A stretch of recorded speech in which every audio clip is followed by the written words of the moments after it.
through your body, you jump in a cold plunge, you get that circulation going. You wake your metabolism up. You get those cells in check. And as I tell people, the first 15 to 30 seconds is the most excruciating. After that, your body adapts and you start to feel more comfortable. Have you got it? I shouldn't have taken it off at all. Okay. What's up? My name is Jyima Ofori-Atta, certified personal trainer and a holistic health coach. My name is Shireen. I'm a registered dietitian, integrative health practitioner, holistic health coach, and much more. And we're going to be here breaking down wellness for you. Let's vibe out, the Jyim Life podcast. We just finished talking about how much you love the cold. I love feeling the cold. I'm telling, like, it's so funny because I recently got into like cryotherapy and cold plunges and all these other like remedies for inflammation and things like that. But I hate the cold in general, right? So one thing I wanted to make sure that we did before we talked about, ice baths and cryotherapy and all these things is it always helps me to go over the benefits. Yeah. So I'm in there. So let's reel you guys in first. Right. So really, unless you come or your ancestors come from a cold climate, which mine came from a desert, like my body's first reaction to cold is, ew, I don't like that, because probably the same for you. So if you think back to your ancestral lineage, a lot of us don't like cold because our bodies don't react as well to it as maybe some other people do coming from other colder climates. So we may reap the rewards even more from cold therapy than others, people who don't love it. So just generally, it's so great for reducing your cortisol levels, balancing your hormones. Again, we talk a lot about cortisol hormones leading to optimized weight loss and just the organs functioning properly, cellular function. It can help increase your white blood cell count, which is good. It really helps with, and if you just generalized inflammation, so post-workout is getting all of that inflammation, whatever you're going through, and like just taking care of it full body. So there's whole body cryo and like obviously local cryo. So if you do have some surgery or some sort of inflammation in a joint or something like that, you can use it locally, topically if you'd like, and it can actually help reduce your inflammation that way. It can just help with clarity. It can help with detoxing. It can help with just getting the circulation flowing through your body in general. If you tend to have a lot of edema and you're like more of like a swollen person in any part of your body, that could be that you just need better circulation in your body. So there's so many benefits to it. And the possible side effects of cryotherapy is so minimal compared to so many other ways to address inflammation, whether it's taking an anti-inflammatory or doing something else that's super extreme. This is just, it's a really simple way to get started. However, there's specific people that maybe should avoid cryotherapy. And so you just want to make sure you consult your doctor, number one. If you have high blood pressure, pregnant, if you're a child, anyone, younger than 18, especially if you have any other issues or illnesses going on, people with seizure disorders, people with any sort of blockages in their circulatory system. You want to make sure that you kind of clear it with your doctor. Any sort of chronic illness, you want to make sure that this is for you. So don't go jump in an ice cold bath until you discuss it with your doctor, or do your research, because if you do have a chronic condition, you don't want to add more stress onto your body. You want to make sure that your body is ready for it. You don't want this to be the first thing that you do to address your condition. Maybe make dietary changes or whatever before you take steps towards cryotherapy. So as beneficial as it can be, a whole plethora of like benefits to any type of cryo is if you're dealing with any chronic illness or any medical issues, you want to make sure you clear this with the doctor first before you just go jumping into these cold plunges or cryo, whatever it is. Exactly. Inflammation, I think, is one of the keys, one of the biggest ones, because sometimes I'll have clients come in, they're dealing with knee pain or they're dealing with elbow pain. And sometimes it's just due to the muscles being aggravated, super inflamed from workouts, whether it be from sitting at their desk all day, things like this. And that simple answer before, and I love that you pointed out anti-inflammatory pills or medications, because those can have an impact on gut health as well, right? So now if we go to something as natural and as organic as just making yourself a little bit more cold than you may feel comfortable, the adaptations that your body gets are endless. Yep. Endless, right? Yep. So think about it. 3 to 5 minutes, 2 to 5 minutes of cryotherapy can give you way more than taking an oral anti-inflammatory without any of the side effects.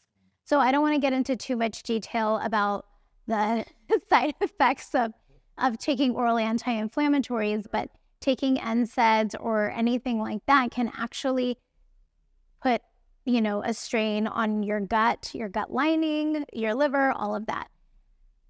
The thing is, why do you think we tend to say, I'm going to pop 2 Advil versus I'm going to go jump in a bath of ice? Why do you think that is? The comfort level. Yes. Right? But the benefit you get from learning to be uncomfortable is irreplaceable. Right. So it's not just the physical benefit. It's that mental push of sitting in that ice cold, uncomfortable temperature for 3 to 5 minutes or 2 to 4 minutes or whatever it is. That's going to give you something that nothing else will. Right. And that's going to carry into all the other parts of your life. So yes, you get boosted metabolism from being uncomfortable for a few minutes. But on top of that, you start learning to push through uncomfortable situations from your brain, from your mind, from your mental state, way better in all other scenarios of life. And you're training your body to relax. Right. So now you put yourself in a position that's uncomfortable, then you're training your body to relax. So when, in turn, you're met with other situations that make you uncomfortable, then that starts to be your reaction, your process. 100%. 100%, yeah. So there's different forms of cryo. Right. You have the cryo chambers, you go full body. You have, ice plunges where you can go maybe up to your waist, up to your chest. You have local, where it's like you just grab an ice pack. I think this is insanely important for our people who deal with, like, say, lower back pain, knee problems, hip problems, shoulders, all these little aches and pains that when you go to the doctor, they may not have an answer for you, right? Because it's not like a big injury where you need surgery or anything, right? Or it's not anything that you need like this huge, elaborate fix for. You just may need something like cold therapy. Yeah. I mean, it could be a circulatory issue where you just have stagnation from sitting so much throughout the day. Think about how many people come to you. And these are people probably doing a little more for their bodies than the ones who are not even making the time to move their bodies intentionally. But even people coming to you who have a 9 to 5 or who work longer than 8.5 hours a day, are coming to you with a lot of physical pain. Yeah. It's the work that you do with them that's probably saving them from being in a lot worse of a condition. But a lot of that is circulatory stuff, or reusing the wrong parts of your body over and over again, putting stress on that, creating inflammation, and in turn, slowing them down in other ways in life, whether it's in their workout or sitting in the car or walking or doing whatever they're doing. So if you were able to address that inflammation that's caused through the wear and tear, which, we can't walk around with our laptops in our hands or our computers in our hands and go for a walk as much as we would want to. But this is, technology has created a lot of great things for us, but also it's created a lot of physical injuries for people in inflammation. So if all you have is a circulatory issue or lack of movement, and you're not getting enough circulation through your body, you jump in a cold plunge, you get that circulation going. You wake your metabolism up. You get those cells in check. And as I tell people, the first 15 to 30 seconds is the most excruciating. After that, your body adapts and you start to feel more comfortable.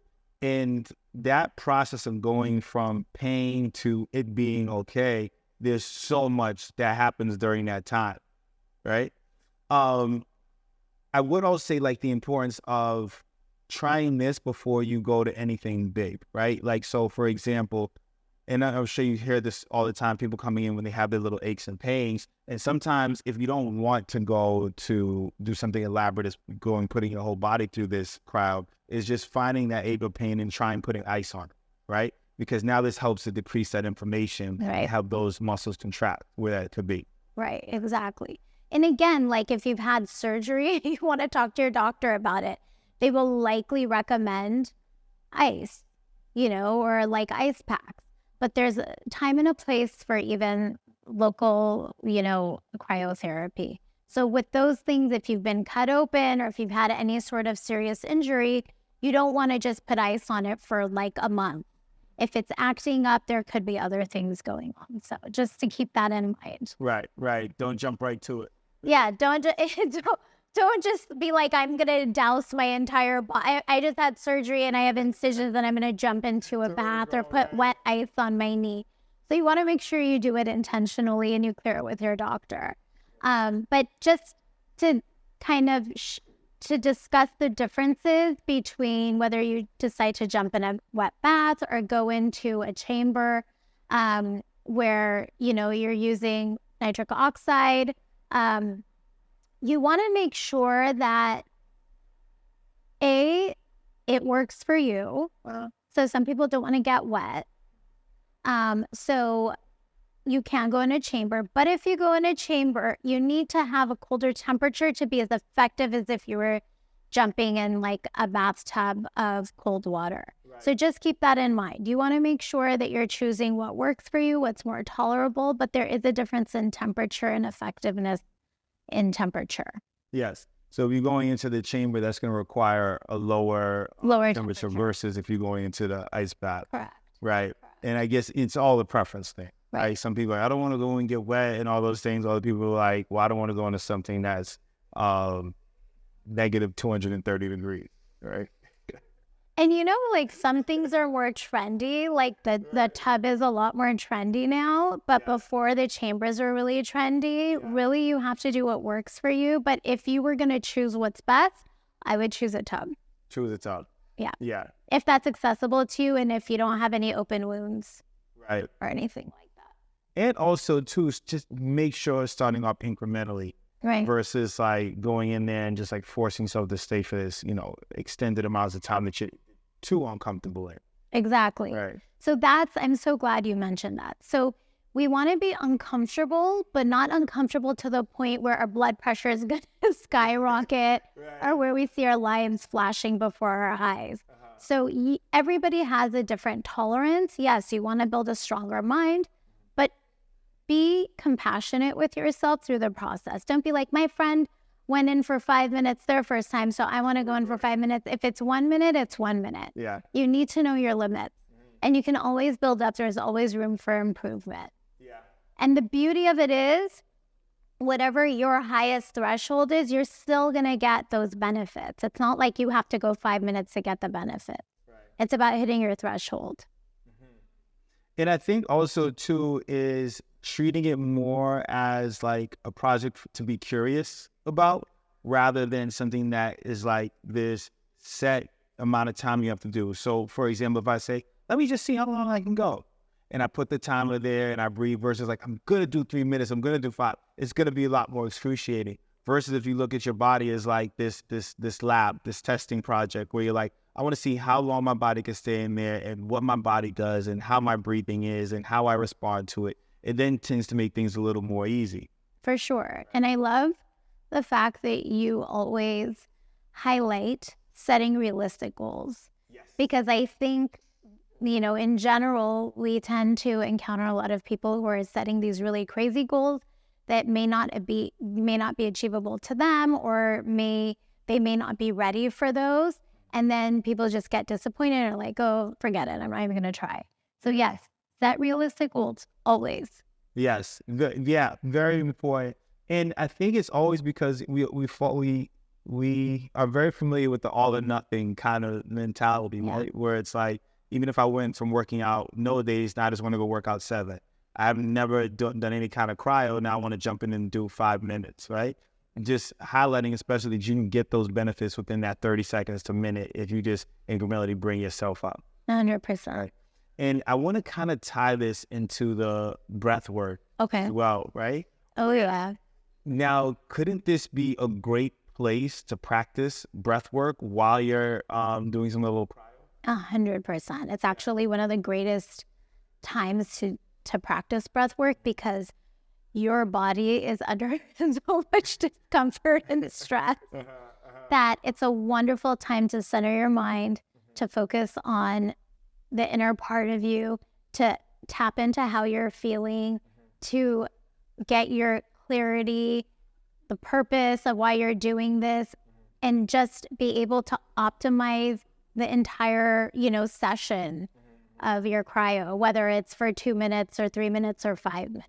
Because if you're not breathing, again, you're putting your body through a lot more stress, and then it's not beneficial. Right. And that's the main part, is to have your body adapt and become more comfortable. Exactly. Now, let's talk about what I know people love to hear. Another one of the benefits is increased metabolism, right? Yeah. And I think that's something that we probably wouldn't think about right away as far as increased metabolism. But what that does is your body's adapting and trying to stay warm. Now you're burning calories, yeah. Right? So it's like you go in and you do a tough workout. Now you go and you do cryo after at some point. Now you're going to decrease some of the inflammation that may have been acquired. Then in addition to that, you're still continuing to burn more calories. Yes, and throughout the day following the therapy. So it's not just while you're in the tub or in the chamber. It's your metabolism is like jiving the entire day after you jump in that cold bath because it like wakes things up. So yes, we want to shock our bodies. We want to shock our bodies in an intentional, healthy way. And we want to wake our metabolism up. And even with a workout, if you push your body a little bit in your workout, what happens? You're burning calories throughout the day. Right. So it just, those two paired together is like, the most optimal pair, honestly. And then you throw breath work in there and you're like set, like you're perfect. Your life is perfect. I'm telling you. And it's like one of my favorite things to tell my clients, it's not about how hard you can push yourself. It's about training your body to react to stressors, because those things happen throughout the day. And a true stressor happens unexpectedly. Yeah. So if you now put yourself in an uncomfortable position of getting into some level of cryo, and now you've incorporated breath work, now you've incorporated like kind of getting your body to relax, it's going to start to be your natural response to when those things happen. 100%. Yeah. I always tell people, before you start asking me what expensive foods, to buy or crazy, supplements to take, address your stress response. Mm-hmm. Address your stress response. Because most of the issues that we experience and most of the people that I see believe that they have to spend all this money or all this time doing these very extreme things.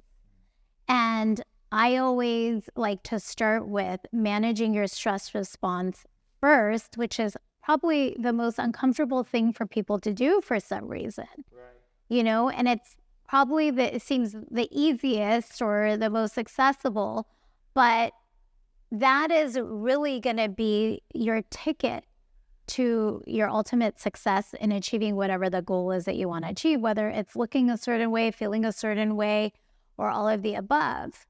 So if you're not addressing your stress, you could do everything else and you will still be hitting plateaus, you'll still be hitting walls, and you'll be wondering why.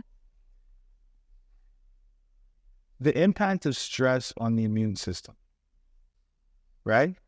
And a lot of times people will say, I'm sick, or I have the flu again, or I have the cold again. All these things that happen continuously is because our immune system has been compromised from excessive amounts of stress, even if it's low level of stress. When it's happening habitually and constantly, it starts to attack the immune system, which then compromises when it's time to fight off those little illnesses or whatever happens. So increased immunity, Right. big thing Right. that happens when we start to incorporate cryo. Right. Exactly. So in general, with that improved cell function, you're strengthening your immunity, right?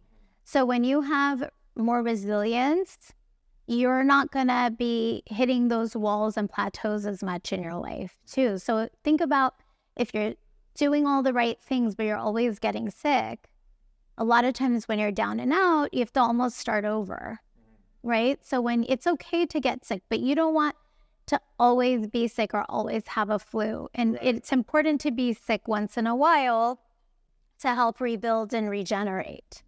But not having that strong immune system, regardless of everything else being in place as a result of stress or whatever else, that's going to also set you back. Yeah. So you do want to, and again, cryotherapy, breath work, all of that helps with boosting your immune system as well. Now, I want to just point out, cryotherapy has been used for many, many years. Think about if you were a child, and I don't know, I come from immigrant parents. I assume you do as well. Yeah. Think about when you had a fever. What would our parents do? Would they be like, let's get the Tylenol and the Motrin? No one gave me Tylenol. Well, later on they did because, modern medicine kicked in. But initially, my memory serves that no one was giving me medication as first line of defense. No. They were putting my feet in ice cold water, which I found very uncomfortable. Maybe that's why I have like a phobia of cold. They were putting cold towels on my head, and that was bringing my fever down in an organic, natural, healthy way without putting a strain on my liver, without putting a strain on my gut. Right. Even, I don't know if you've ever visited like, Korean day spa. They have an ice pool. Right.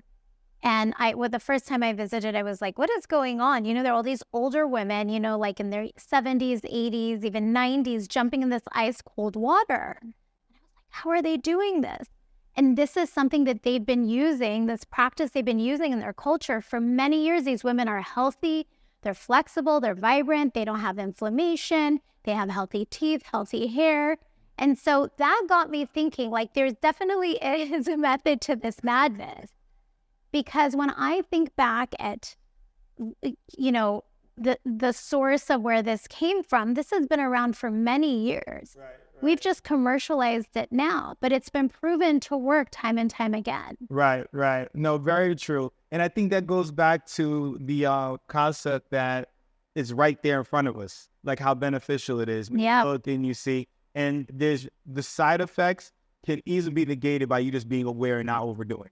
Exactly. That's the biggest thing. Exactly. Yeah. So I'm thinking we're planning to do a cryo at some point. We're going to have to... What would you think? I agreed to do it. So I agree. We're going to have to do that. And I'm going to set a realistic time for myself. Right. Okay? But I agree. And what would you suggest people try first, the bath or the chamber? Which one do you think?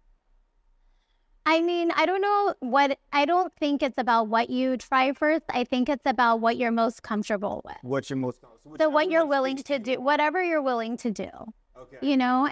And if you're just like, I'm going to just do it, let me jump in the bath, I would say go with the bath. I mean, that's what I would want to do just because it's something that's actually more accessible in the long run for me. You can always fill a bath at home, even throw some ice in there and do it if you feel like your body's feeling extremely inflamed, and you don't have to do it every week or every day, but it's something that you can actually reenact at home.